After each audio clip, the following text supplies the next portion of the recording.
Welcome to the Business Spotlight. My name is Jada Walker. I am your host for today's conversation, and my guest today is Mario Mattei. He is the owner and executive creative director of Castleview. We'll be talking about his business journey to business ownership, challenges, best practices, and share a peek of what it's really like to own and operate a business. So, Mario, welcome to the show, and thank you for being here today. I would Yeah, thanks, love for Jada. you, yes, I would love you to give us a little bit of your background about who you are and tell us a little bit about your business as well. Sure, sure. Yeah, my name is Mario, and I have this wonderful entity called Castleview Video Agency. And my background is, I would say, both as a creative person and a business person. But creatively, in my life, I've done everything from graphic art and animation to video editing, photography. Later in life, I got really into directing and cinematography, which I still do. I direct feature documentaries and I do cinematography on commercials, and I've done a few westerns and things like that. And then with Really cool. Castleview Agency, we're serving businesses. It's mostly B2B marketing. We do everything from top of funnel awareness videos, explainer videos, corporate videos, documentary style videos, brand films, anything along that marketing funnel, getting down into interest level, consideration level, all the way down to conversion and purchase. So we just work with brands to see what message do they need to get out right now at what level of the funnel, or maybe we come up with a whole video strategy that is comprehensive, perhaps for the entire year, from awareness all the way down to purchase. That's really cool because I went on your website, so I kind of looked at some of your videos, and like, of course, I know Beats by Dre, and I really loved that commercial because I didn't even realize that he like had an amputated arm until he Yeah, started scratching the table, and I was like, whoa, that's cool. But but that that was was a really fun like one. I love yeah, I love commercials like that. And then of course, like with the saying, it's like what was it? It's like made to make you move or something like that. Yeah, yeah, I yeah, was like, that is very creative. I loved it. I loved yeah. that one.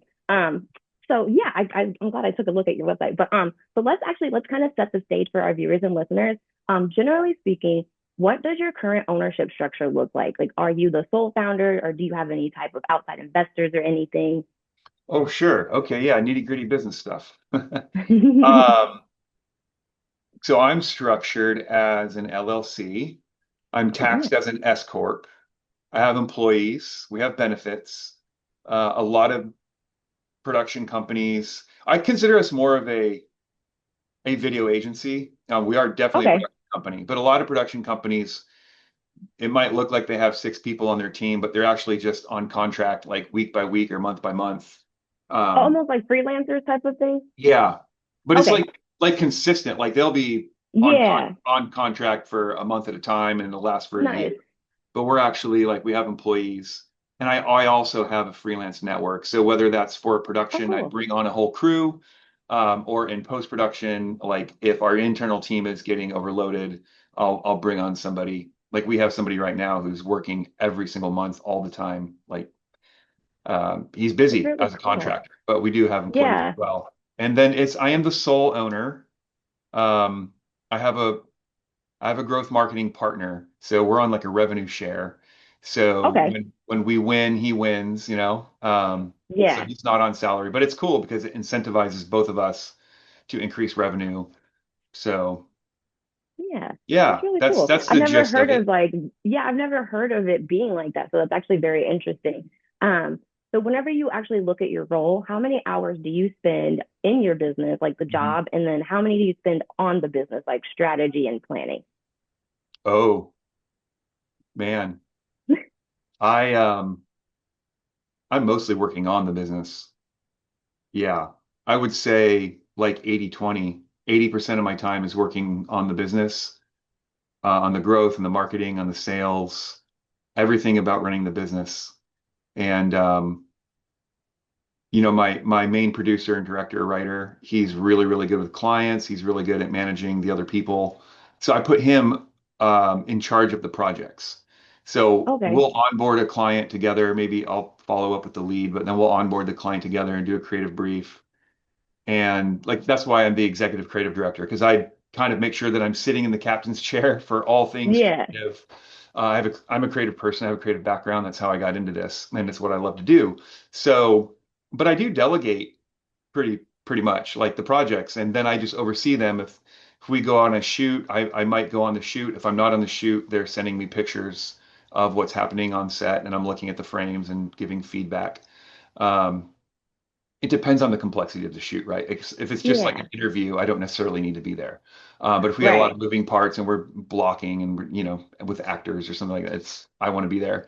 But I don't have to be. Like my internal team is good enough to do everything that we need to do, and my network of freelancers is huge because I've been in Texas for like over a decade.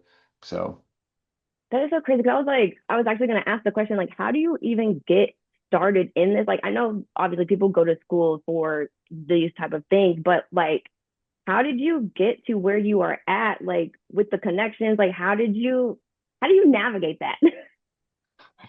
it's funny because I feel like if I ask other people that question, it's always different for everybody. Yeah. For me, honestly, I started off I was a web designer doing photography on the side, getting some Okay. paid gigs. I was really getting into writing and I wanted to do something meaningful with my photography.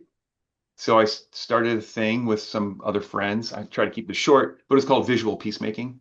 And we started a website, ended up having 30,000 members in 2010. And so we had people all around the Wow. world sharing stories. It was all around elevating our common humanity.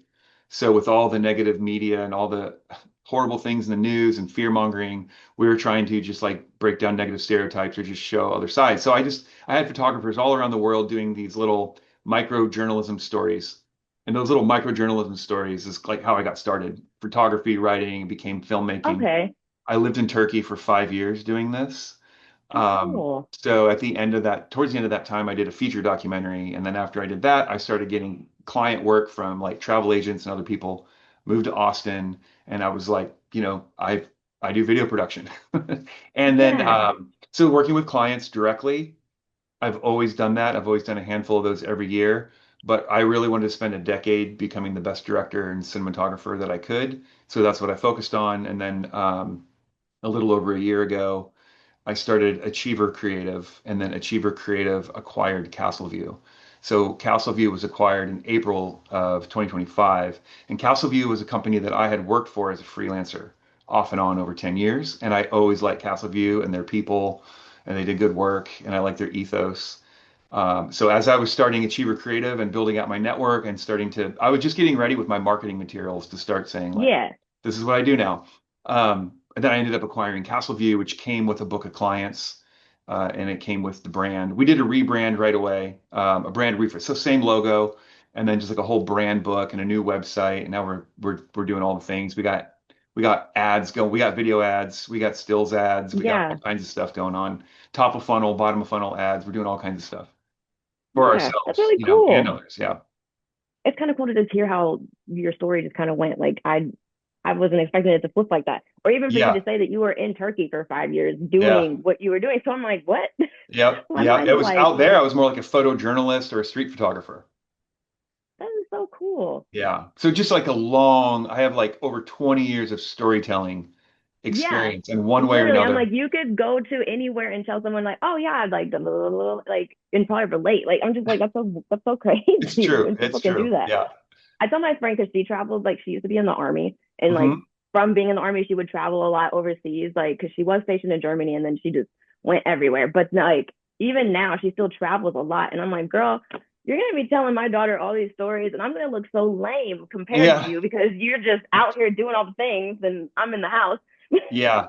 I definitely, Yeah, especially in my 20s and 30s, I defined success as like fulfillment and like exploration and like doing things that were meaningful. And it was always, as long as I make just enough money to do the things I need to do, like that's fine. I never yeah, set out to be like, okay, I want to make 400 grand a year. So this is the job I got to do. I got to reverse engineer it. It was like, no, what do I want to do? I was like, I want to make a living with a camera and travel the world and I want to do right, meaningful work for humanity. Okay, now how can that pay the bills? right. So And it's it's like not you always figured it out. lucrative. So It's not always been the most lucrative thing, especially when I was living over there, but it's been really enriching. And so, but now I feel like now that I'm in my 40s and I'm bringing all of that to client work, Yeah, I think there's a lot of experience and depth, especially with storytelling. Every company is a culture, right? And so you get to know Right. the people and you go in depth with who they are and who is their client, who's their customer, what do they care about, what are their needs.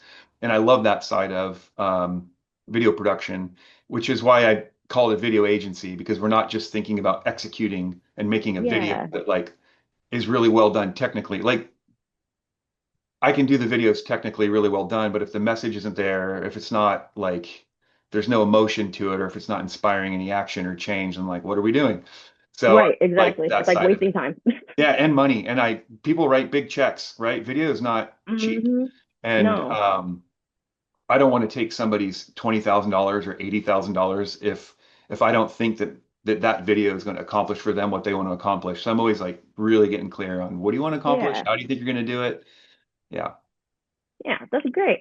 So before we get into the nitty gritty of the business itself, let's actually look into your background a little bit and say, I know we're already Yep. doing that. Yeah, yeah. But like, let's look at what led you here. So why did you choose to go into business for yourself as opposed to going and working for someone else?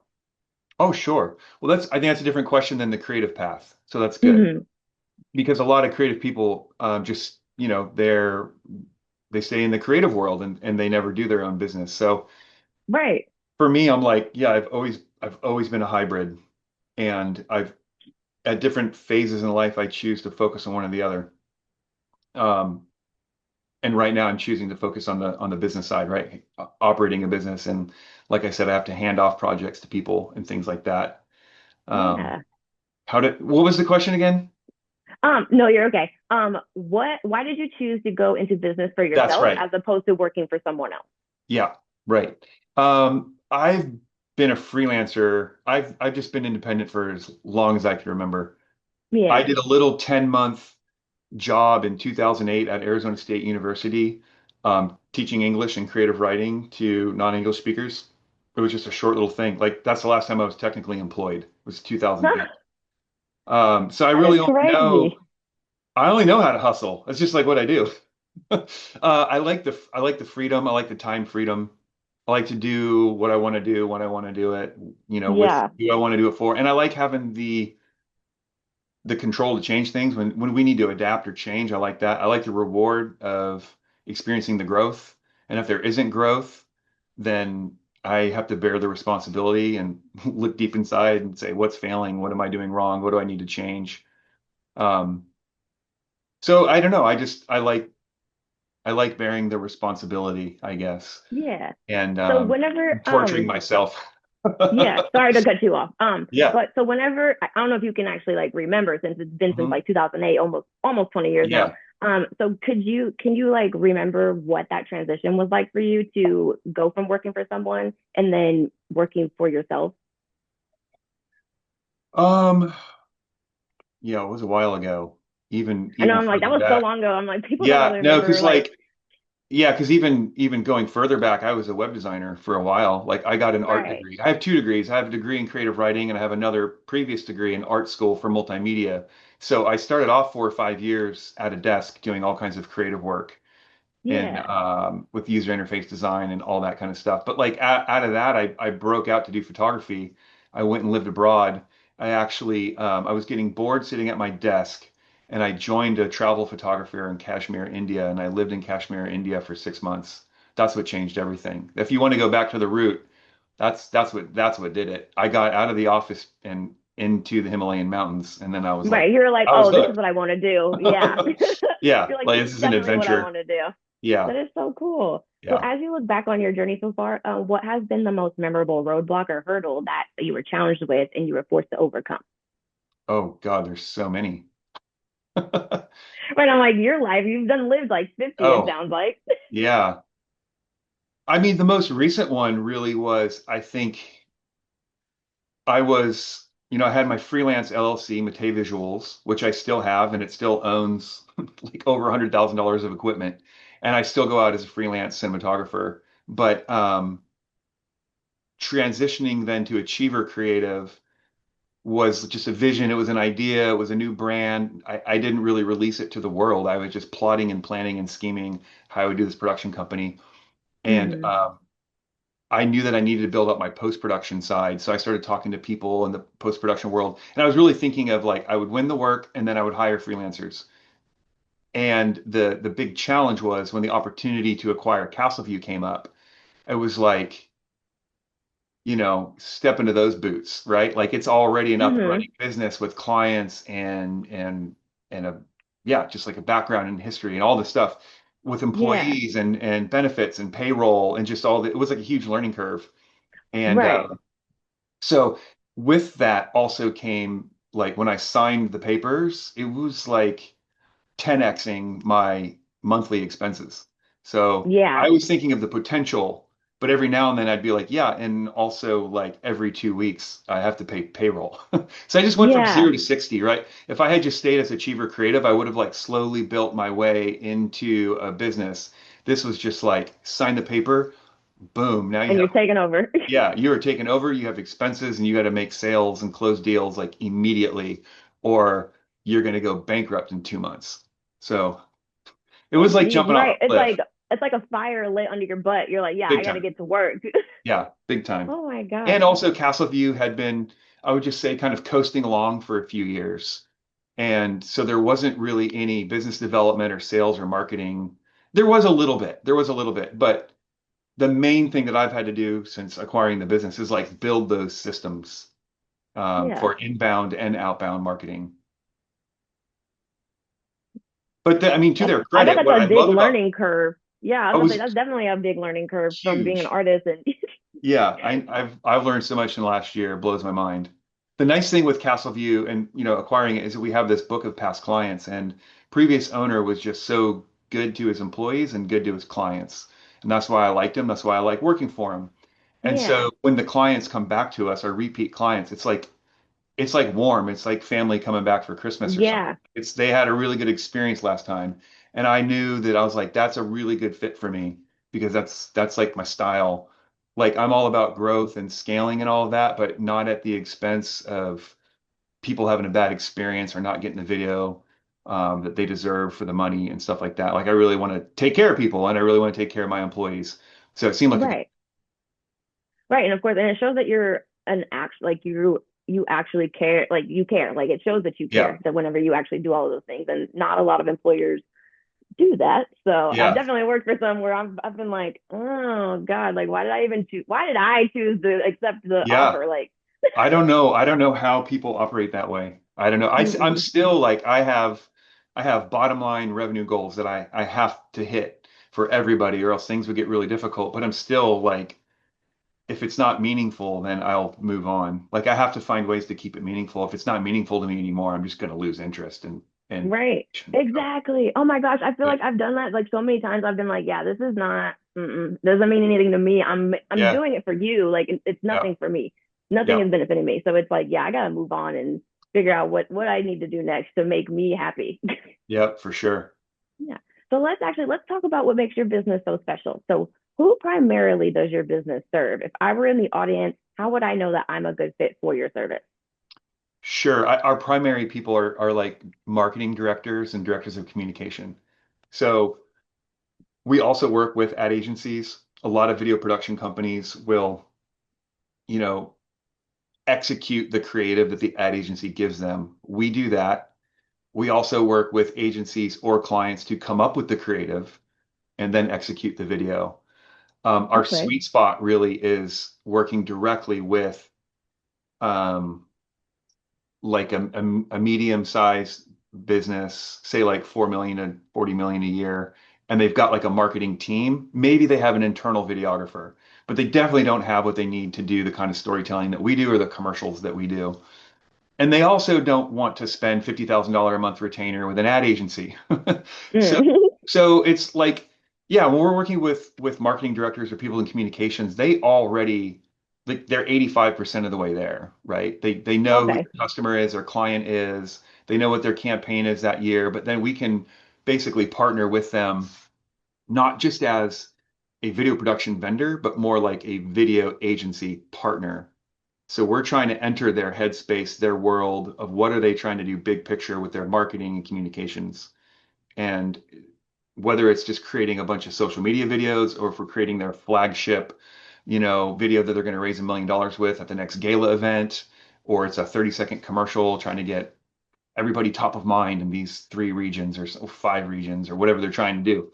We're like Nice. we're connected, we're plugged in.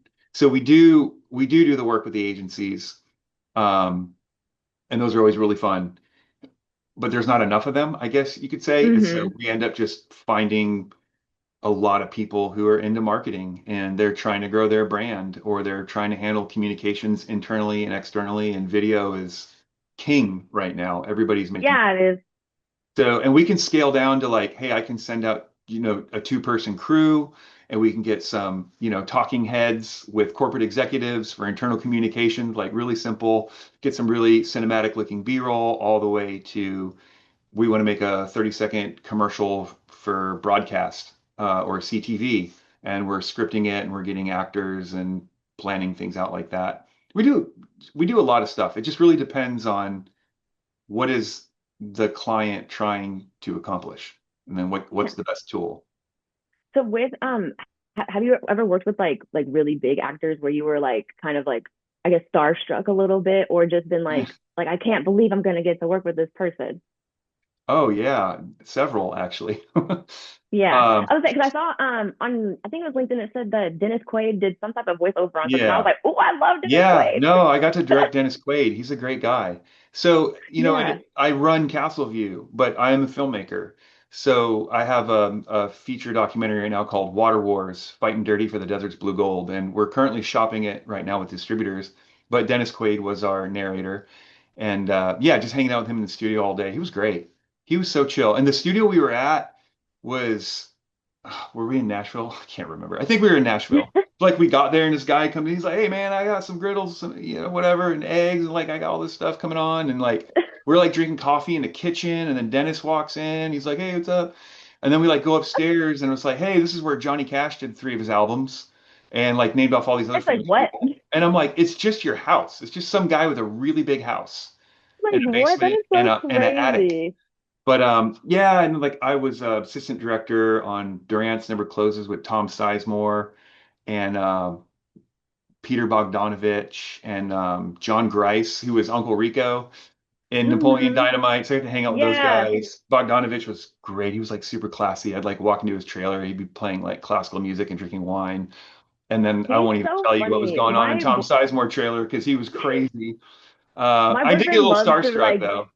yeah, my boyfriend he loves to reenact him as the uncle in Oh I'm like, yeah. what the heck? Yeah, Okay. he loves to do like my boyfriend wants to get into acting, so he's always like doing all these things, but it's so funny. Like Yeah. he's super funny. He's a great actor. He's a great human being.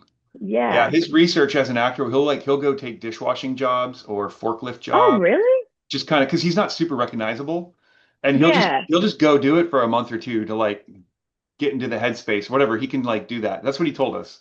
That's And then he had a couple cool. of scenes with Tom Sizemore. Tom was a difficult person to work with, to put it nicely, but he's an amazing actor, or was an amazing actor. Yeah.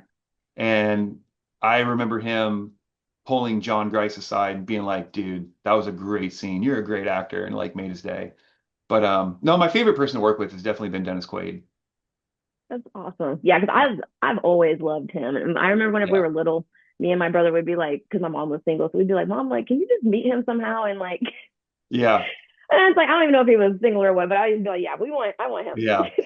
I did get starstruck with Keanu Reeves because I wasn't expected to Really? like Oh I my just gosh, turned the I corner and he love was there and he him. goes, he goes, ugh. And I was like thinking. I didn't say it, but I was like, Neo. Because it was just like, yeah, it just hit me off guard, right? I love Like I him. My knew that boyfriend Dennis was actually tough. showed me him, and I was like, ever since I've been hooked. I'm like, yes, he's so great. So Mhm. what do you think makes your business unique, and how do you communicate that? Or what makes your business spin? Wow, I can't speak. How do you Yeah. communicate what What makes us my unique? brain? Yeah, what makes you unique? Yeah, Yeah. thank you for finishing that. Jeez. I ask that question a lot, and I think it comes down at the core of it, it's the people. So people have personalities, and so if you're working with us, you're working with our personalities and our experience. And a different company might be doing similar things, but like it's different people with different personalities and perspectives. then there's the, I guess, what am I doing tangibly with that that might be different? So there's kind of two. I'd say on the personal level with us, it's like we're storytellers, and a lot of people say that. Mhm. But like I've written a novel, I've written 25 short stories, I've done like 5 feature documentaries, right? Like I have so much storytelling experience. And Yeah. Kyle on my team is a writer. He's always writing scripts and pitching scripts and winning awards with scripts and things like that. So like when we're doing, like we do these videos for the Texas State History Museum Foundation, the History Making Texans. They're like 10-minute documentaries on a history making Texan. And yeah, when we come at that, we just come at it like storytellers, like we're telling someone's story. I always like to think about like sitting around the campfire and how would you tell this story? So we have those kinds of personalities. And but then also I think what makes us different as well. I know a lot of people do this too, but like I said, we really are, we don't just assume like, okay, we're going to make a video. We're not like a video vendor, I guess. We really try to Right. be a video Okay. partner. Like if you do a video with us, it's going to be so good that you're coming back for more. Or if you're like, you did your annual video, your annual brand video, then you're going to be talking to us about your social media videos next, or internal communications videos, or maybe you're thinking about doing a commercial and you don't know what that's like or how to do it because it might be your first one. We're just going to like be your partner. Like, how do you use video effectively in this landscape? Is it going on Instagram or Facebook or LinkedIn, or is it going on CTV? Are you going to have a captive audience like at an Mhm. event? Maybe you have one that's at an event and then you want it to also live on YouTube for a year. How is it going to get found and how's it going to be useful there? I don't know. There's just a lot of things. I feel like we're just a partner. And that's why I like working with marketing directors and people in communications and anyone in charge of the brand and the brand message. We think in terms of brand. Yeah. Yeah. I think you had brought up when you're doing videos how you talk about like the background and stuff. But it actually like popped a question in my head of like the different views from different cameras because like in not videos. I mean in videos of course they do it, but like we just watched like Black Phone and I was thinking of like the different camera views sometimes how like there'll be a view over here but then like you'll also have a view over here. How are you guys getting that and not getting the other camera in Oh the yeah, shot? Or sure. is it like Well, shot differently, like or at different times? Like I've always thought about that. I don't know why, but that was on my mind. no, it's well, and sometimes too, you'll notice like the light switch, like which side is the shadow, which side is the lit Yeah. side.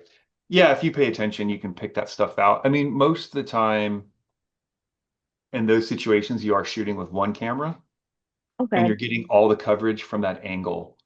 And so, I mean, just going with like the ABCs of best practices, you pick this angle and you start wide and then you go medium and then you go tight. And a lot of that is because you have all this lighting equipment built all around and the set is built. And so Mm-hmm. that key light, the highlight side is coming from over here and the shadow side is from over here. Now, if you're going to flip the camera around and start shooting the other angle, then you're just gonna want to make lighting changes. And lighting changes take time Okay. and resources and energy. And time on set is money, right? Yeah. Like Exactly. Yeah. every minute it's running. Every minute it's running with all the crew and everything. So there are some scenarios where you do want to get two cameras and you get coverage at the same time. So when you do that, you can say light for the world, which means like we want to light the set in such a way that we can go up like multiple angles and not have to switch lights. Okay. And so then you can get double coverage. But then you've got, it just depends on the production because then you've got two camera rentals. And, Mm-hmm. a camera package is, anywhere from, 500 or 600 bucks a day to 5 or 6 thousand a day. So See, do that's you want crazy to because add like I another feel like $5,000 camera package for the day? see, I feel like So, normal people like me who aren't in that world, I wouldn't even thought about that. I would be like, yeah, get the two cameras. We actually need three. Like, yeah. Right. Well, and then like depending on the production, right? Like if we're just coming out with three of us, we can do, two cameras and like one or two lights and be really nimble and move around. But if you start to, the more you want to accomplish cinematically, the more that's involved. So when you're at that commercial level, one camera is there's the camera and then there's the operator and there's the first assistant camera called the first AC who pulls focus and builds it. Then there's the second AC who's like helping the first AC with lens changes and running the clapper. So there's like three people on a camera. So you add another camera, now you're adding three people as well, and everybody Oh, has a day geez. rate. So that's how productions get. So you're like, is it faster and more cost effective to use two cameras? Because you'll get through the script faster, Right. but there's a higher cost per minute versus one Right. camera with a smaller crew. That Those is are the options, crazy. and that's what we have to think about as producers. That's what we're looking at. Yeah. Wow. So That is a lot. Because it might yeah, be that would definitely related to the rack my locations brain. too, right? Like if this Yeah. is a $15,000 a day location, let's get two cameras, the extra crew, so we can shoot 5 pages or 10 pages at this location today. Otherwise, we got to pay for 2 days. Now it's $30,000 for the location. Oh, Right? geez. So that's the producing side. It's a lot of spreadsheets. Yeah, I bet. Like you're Yeah. probably in Excel, like oh Yeah. my gosh. Well, let's kind of move on to the marketing side. We kind of talked about it a little bit earlier, but I think that this is vital for every business out there, and some businesses actually struggle with or forget. But I'm always curious what successful businesses are doing.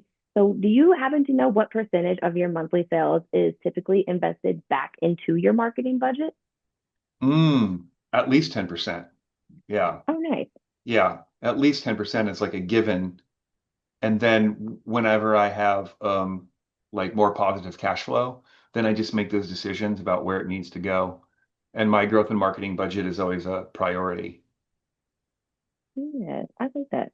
I like that because like I've had a lot of people say like, oh, I don't even think about that. Maybe like 1%. And I'm like, oh, okay. Like, yeah, you definitely Yeah, haven't been no. thinking about it. Well, and again too, I mean, I said earlier, like if I throw out like my ideal customer and I'm thinking about how much money they can spend on a video and how much it might gain them in revenue. That's why I Hmm. like at least 4 million a year because then they have a $400,000 marketing budget at a minimum. And somebody with a $400,000 marketing budget, they're doing some serious advertising and they're probably at multiple levels on the funnel. And like for us, some of the videos maybe 15,000, right? Some of them Hmm. go way beyond that.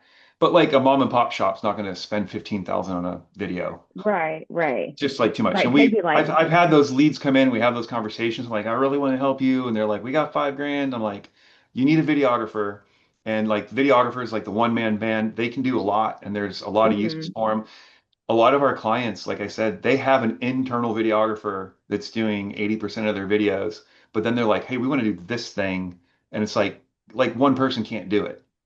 okay, They yeah, can't produce like there's just so much that ends up going into these things and the time that it takes in the edit and going through transcripts. It depends if it's scripted or unscripted. If it's scripted, then it's like props and wardrobe and actors and all of that, storyboards, yeah, whatever. It just takes a lot. And then if it's unscripted, then you're talking to real people and you might have 60 pages of transcripts to go through and you're trying to craft it into a story that's meaningful for the brand. And you need a small team for that, or else your internal videographer is going to keep doing what he's doing and get that project hmm, back to you at the end of the year.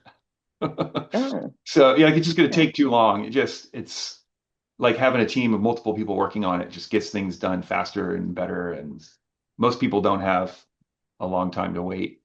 They want to yeah.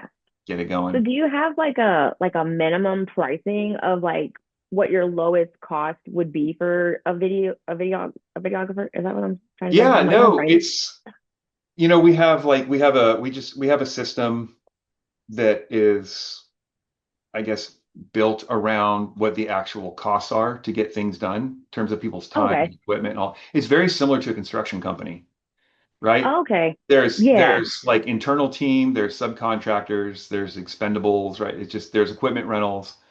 Um, but yeah, so we put those things together based on the client's needs, and then we see where it comes okay, out.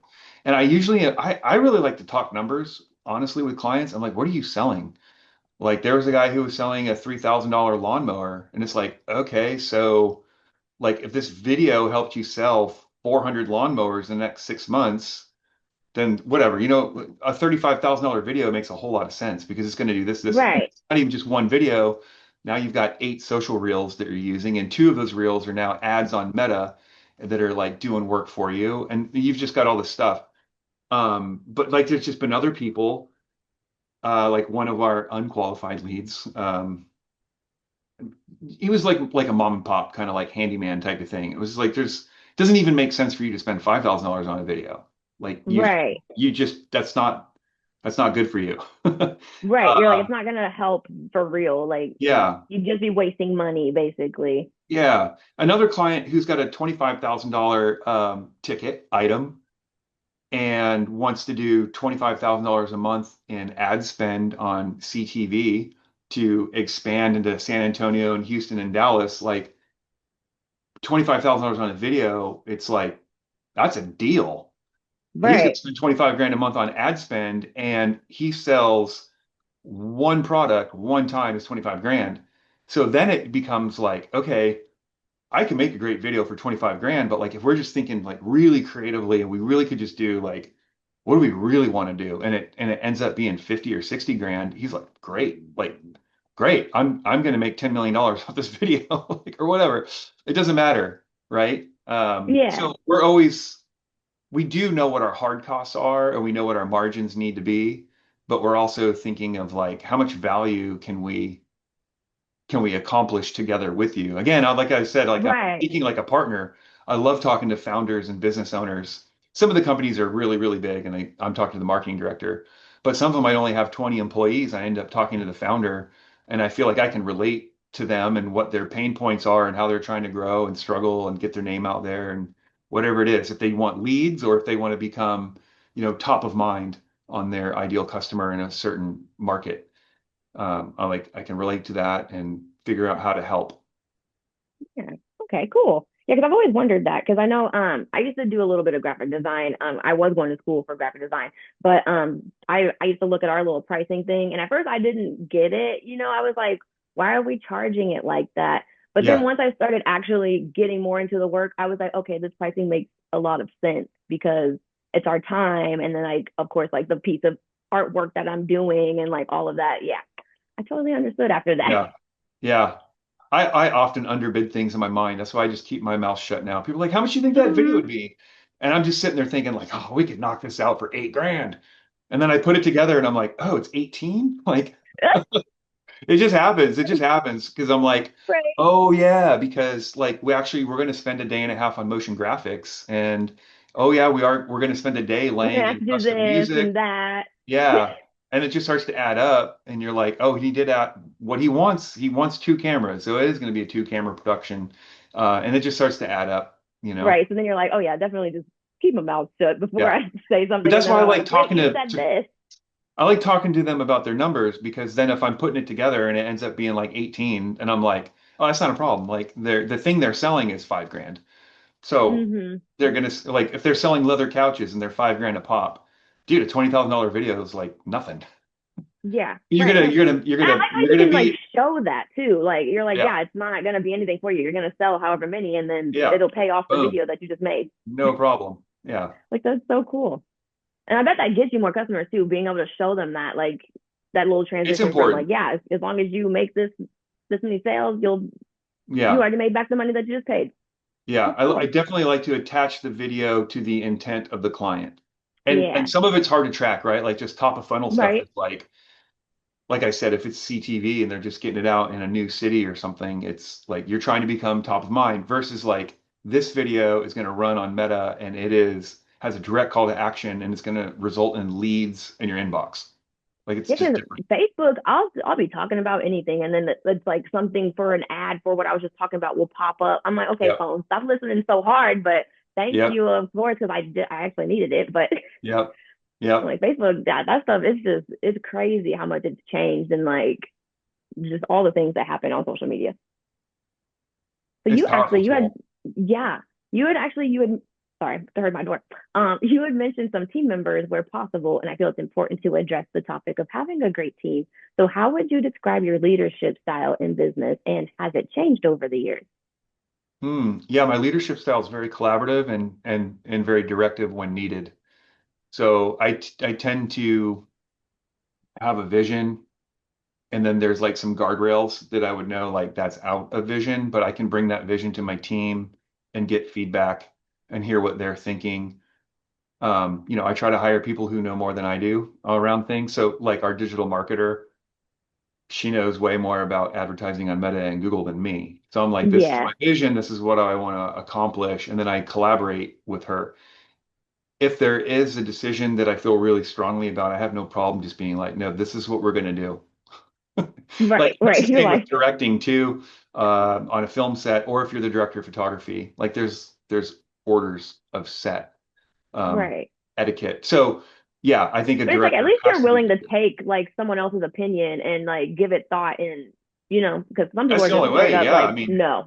I'm delegating all the time, so I have to Yeah. delegate to people that I trust and admire and respect, and I believe in their own decision making. So I'm like, here's the commander's intent, and here's a few ways I think we could do it. Like, but like, what do you think?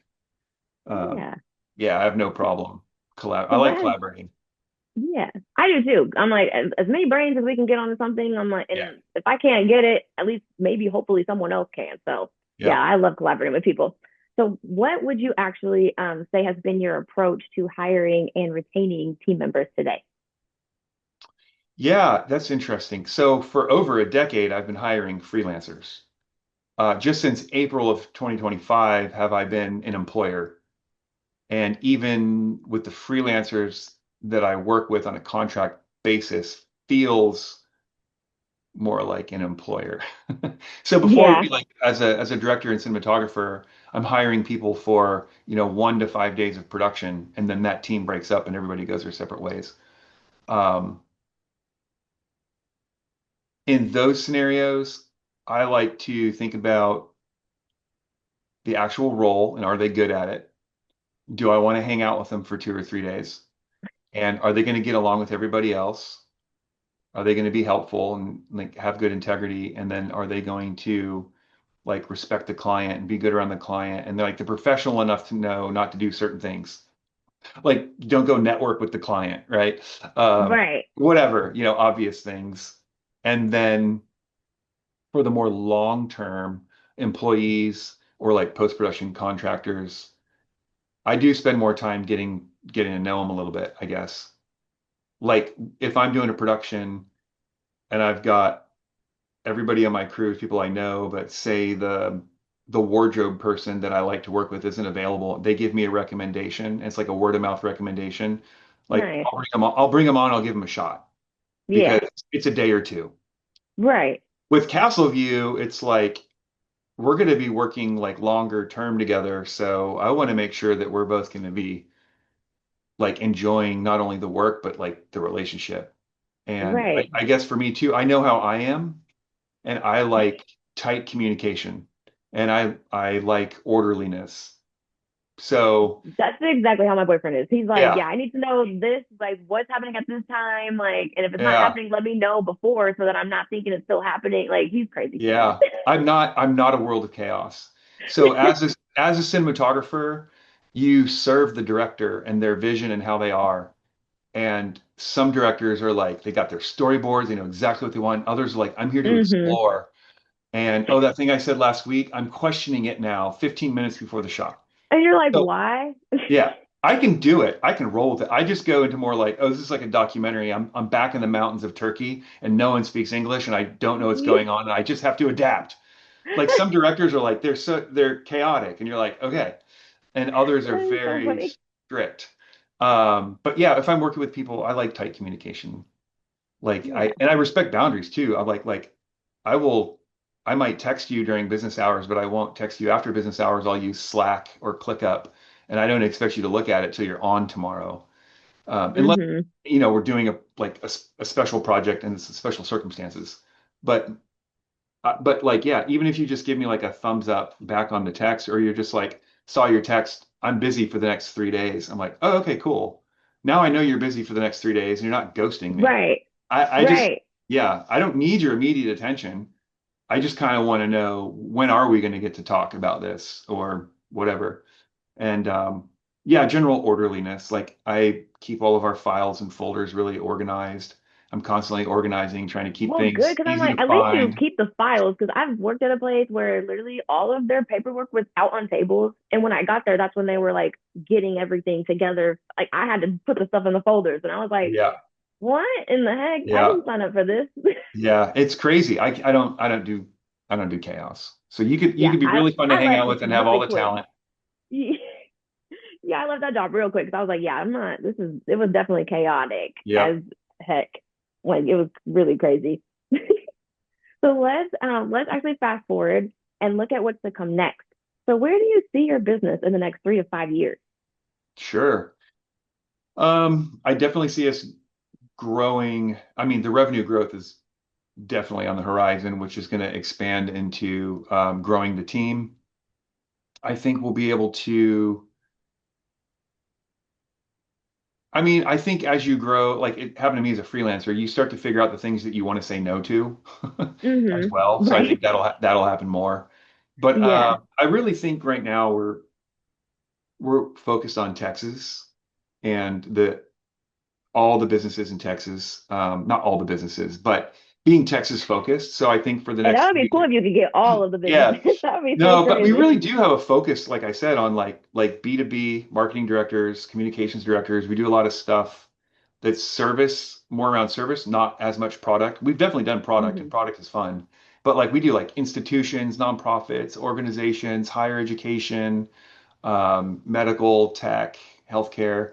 Um, so just continuing to get a really, really solid foundation in Texas and then consider, do I want to go nationwide? Because as a cinematographer, I do a lot of work for nationwide companies who they landed a client here in Texas and they need a strong Hmm. cinematographer with a team. And Hmm. so I'm that linchpin for them in Texas. All And right. sometimes they don't even fly out. Sometimes they do fly out. It's a different business model. So Yeah. I'm gonna explore that when I get there. But I mean, I'm definitely aiming for the 2 million in revenue as soon as possible. And then if we want to hit five, what do we have to do that? And is it worth it? Because there's always a lifestyle that comes with it, right? And Yeah. yeah, so for me at this phase in life, going nationwide could be really fun. I used to travel a lot as a camera operator and cinematographer. Every year, I would travel for a couple months out of the year, and it slowed down a little bit for me. But serving clients in other states is definitely something I know how to do. I know how to crew Yeah. up a local team and get the job done and come back to Texas, do the post. But I think we'll continue to do a mix of scripted and unscripted work as well. Um, and probably just going to keep pushing into being more and more creative and keeping up with all of the tools and AI and whatever it is, just whatever we can do to express creative vision better and better and better all the time. Yeah, That's I what was we're gonna say, I gonna do. haven't even asked you how has AI kind of played into your guys' your business? Like, has it been like good or like anything like or has it been bad? Yeah, I mean, like any creative person, there's a little bit of anxiety that we're going to get replaced by robots, and I think that's Hmm. valid. It's definitely valid. Um, just speaking from my own experience, I've been adopting AI for all kinds of productivity stuff, and it's been Nice. making my life easier. I find answers quicker. I Hmm. solve problems in apps faster now. Like I don't go if I have a trouble with a website or in like an app, I don't go into their support menu. I go to ChatGPT and I'm like, hey, this is what's happening. The support menu doesn't even help for real. So yeah, I'm Yeah. like, that's a I'm like, great I just idea go to to just go to ChatGPT. ChatGPT. I like having conversations with chat and if I'm trying to figure something out, like I could just say like, hey, um, I want to think about marketing directors who work in architecture. Like, Hmm. what are they doing right now? And what are their pain points? What problems are they trying to solve? How have they used video? Like, I just start asking questions, and some of it is useless. And then some of it will give me like an insight. And then I'm like, oh, I'm going to go down that rabbit hole a little bit because I'm just trying to learn something more about the people Yeah. that I serve. I also do that with real people. When I work for them, like after the project's done, I like ask them questions about what went well. Um, but yeah, and I think on the creative side, we, I have I have people like on deck and ready to go if I have a client who needs um AI video. Like we had, Good. like for example, we were talking with somebody in the creative brief development stage where the idea was to have somebody like walk through a crowd and bump into people, and every time they bumped into somebody, like a little pop-up would come up and it would show that person's world of trauma. And then Oh, and then the rest of the video was like a minute. So there's like four locations in that video and maybe five actors, and that's all doable on the budget.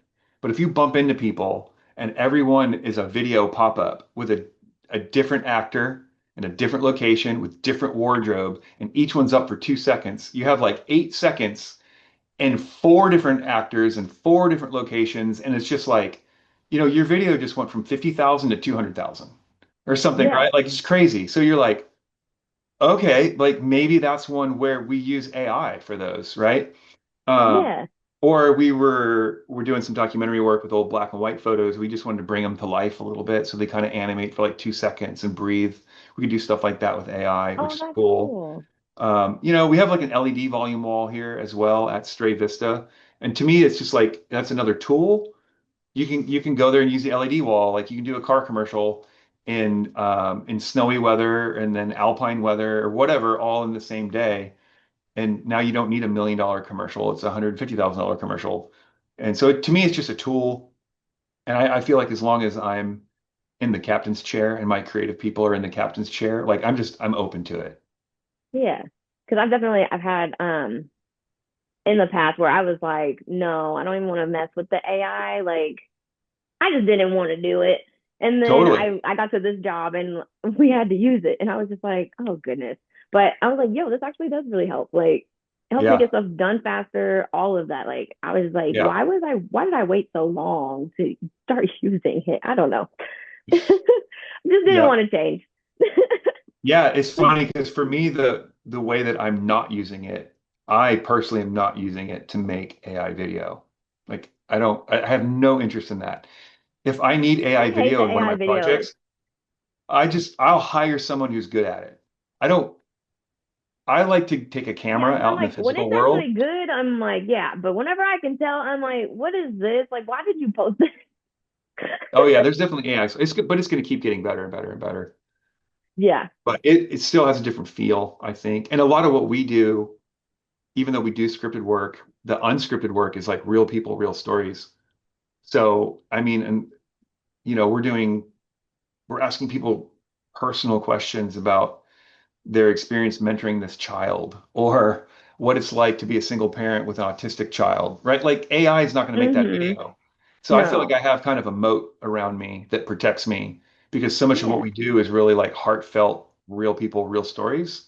Yeah. So I can safely monitor AI, see where it's going, and then adopt it at a pace that makes sense for me. If we were just doing like really creative VFX heavy 30-second commercials and that's all we did, I'd be like, oh crap. Right. Right. Because Yeah. then, yeah. Yeah. Because now my $300,000 commercials I've been doing, like people are getting them done for 15. Yeah. So My computer just did something weird. there, you're back now. Okay, awesome. I was like, what in the heck just happened? My headphone definitely just died, I think. But it's okay. So you've had a really interesting story. So as we wrap up, I actually have a few rapid fire questions for you. Are you Okay. ready? I mean, as ready as I can be. Awesome? Okay. So what is you actually I think said it earlier. What is the key to success for you? Perseverance, vision, and a high tolerance for uncertainty. Hmm. No one's ever given those answers, so I like that. What is one piece of advice for other business owners? Have a strong why, like know your calling, like why you're doing it, what you're called to, because the how you get there can change. Mm, Your strategies and tactics are going to change, but if you have to believe in yourself and you have to believe in what you're doing. And then if you don't, you can change. You're a free person, right? Yeah, yeah, but I think you have to keep the faith in yourself and what you're doing. I love that advice. Okay, and then this is kind of a fun question. If you had a bit of magic dust that you could choose on wow, that you could choose to sprinkle on one spot of your business, where would it be? More qualified leads every day. Hmm, I love that one. So before we get going, this is actually going to be the final question, or before we get to the final question of the day, sorry, brain is definitely not working today. Could you please share with our audience how they can follow you, learn more, and contact you? Sure, yeah. Our video agency is at castleview.agency. And on Instagram, we're also castleview.agency. On LinkedIn, I'm Mario Mattei, Mario Mattei. And for my filmmaker and cinematography work, that's at Mattei Visuals. So it's Mattei visuals.com and at Mattei Visuals on Instagram. So that's a lot. People are gonna have to pause it if they actually care about one of them. That's okay. If they really care, they'll do the Yeah. pausing. All right. Well, awesome. So we've come to the final question, and that is, what is most inspiring to you today? Oh, honestly, I get inspired by being alive. Yeah, I take walks every morning and I focus on gratitude. So I just enjoy being alive. I love that. I I know tell it's people that all simple, the but time. yeah. Yeah. It's simple, but it's like it's true because anything can happen at any point. So Yep. All we have is yeah. today. So I Yeah. better enjoy it. Yeah. Well, this has been a great conversation. I have really enjoyed hearing your story. So thank you for sharing, Mario. Yeah, thank you, Jada. Yeah, Been and good. also I encourage all of you who are watching to save this show and come back and watch it again because Mario really did have some great insights for business. And do not forget to like and subscribe to our channel so that you can get notifications every time a new conversation drops just like this one. Thank you to everyone who joined us today, and a special thank you to you, Mario, again for being here with us. We really appreciate it. It was great. Thank you.